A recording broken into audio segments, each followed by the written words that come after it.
saat aavistuksen, pitää enemmän käyntiä. Ja oma oikein kylki pitkänä. Oona siinä hyvä. Odotan Vilmaa hetken, että saat hyvää etäisyyttä ja tullaan sit Vilman perästä ravissa sama väistö. Pidätte Henna ja sitten oikein pohja.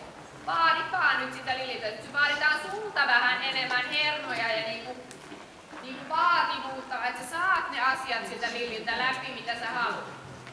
Et tyydy siihen, että se antaa sulle vähän kaikkea, vaan sanot selvästi, että mä en halua tätä, vaan mä haluan sen väistön.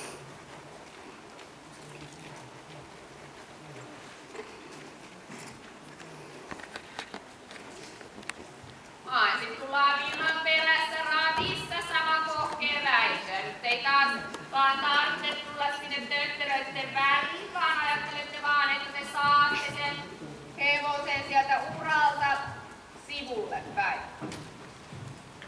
Jos onnistuu hyvin, niin tietysti voi päästä sinne tötteröiden väliin.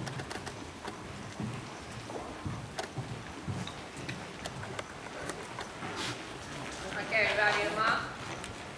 Samalla Oona ravaa.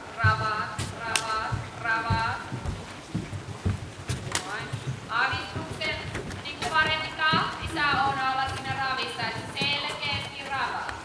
Että hyvä. Tässä ravissa vähän ne takajalat jäätää sinne matkaan varrelle, niin yhdessä ne takajalat tulee varsiksi. Eli myös oikein hyvä.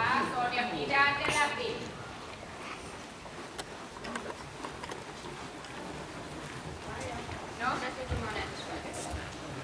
Noustaan maneetti selkään, mutta mennään kenttään.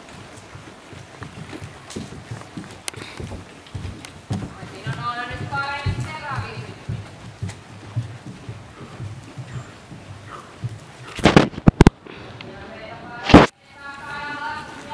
Haluaisin, että olisi tuoreempi se kausi.